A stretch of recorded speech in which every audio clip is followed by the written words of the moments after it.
বান্দা নিয়ত করলেন, আমার যদি স্ত্রীর গর্ভের মধ্যে কোনো সন্তান হয়, মাদ্রাসার মধ্যে পড়াবো, দ্বীনি শিক্ষায় শিক্ষিত করব।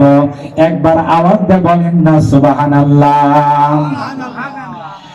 আল্লাহর বান্দা নিয়ত করার পর বৃদ্ধ বাবা গভীর মনোযোগ দিয়ে কথাগুলো শুনে যান। এরপরে তিনি দুনিয়াতে বিদায় নিয়ে যায়। আমি খুব সংক্ষেপ করি।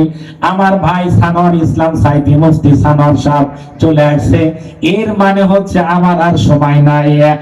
আল্লাহর বান্দা তিনি বলেন, এরপরে দুনিয়া থেকে বিদায় নেওয়ার পর এরপরে হযরত মুসা আলাইহিস সালাতু ওয়াস সালাম প্রতিমধ্যে রাস্তা দিয়ে যাচ্ছিলেন, হঠাৎ করে দেখেন কবরের মধ্যে আযাব হচ্ছে। আমি সংক্ষেপ করছি, কবরের মধ্যে আযাব হচ্ছে।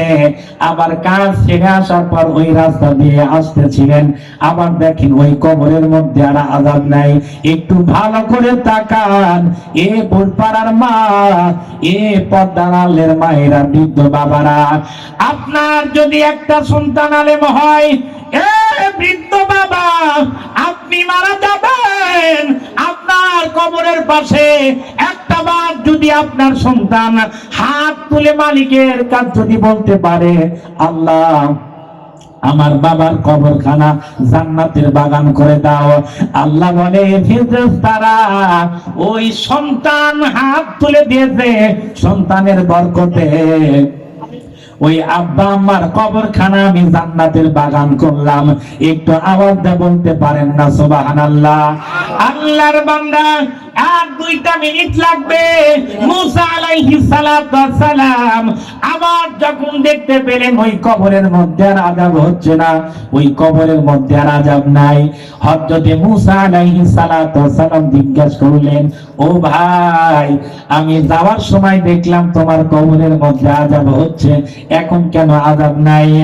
আল্লাহর বান্দা বললেন, এ পয়গম্বর, আমার সন্তান আমি যখন মারা যাই, আমার বিবির গর্ভের মধ্যে সন্তান ছিল, আমার বিবিকে বলেছিলাম আমার সন্তান যদি হয় মাদ্রাসার মধ্যে লেখাপড়া করাইবা, আল্লাহর রাস্তায় দিয়ে দিবা। আমি মরে গেছি, আমি কবর জগতের মধ্যে আছি, কিন্তু আমার বিবির গর্ভের মধ্যে সন্তান হয়েছে, আমার সন্তানটা বড় হয়েছে।